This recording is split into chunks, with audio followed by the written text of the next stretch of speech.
Welcome to the Slop Temple. We pray this video helps. In this video, I will explain how to replace a Nissan Altima headlight assembly. First, let's gather our essential tools. You'll need a 10mm socket and a ratchet to loosen bolts. A flathead screwdriver will also be helpful for prying. Most importantly, have your new headlight assembly ready to go. Having everything prepared makes the process much smoother and quicker. Now, let's remove the old headlight.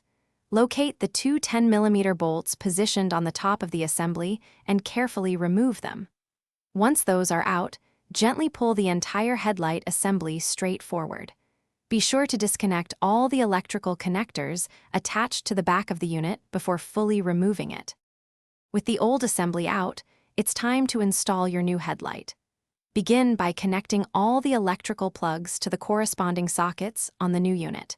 Then, carefully slide the new headlight assembly back into its proper position. Finally, secure it firmly by reinserting and tightening the two 10mm bolts you removed earlier. To complete the replacement, perform some final checks.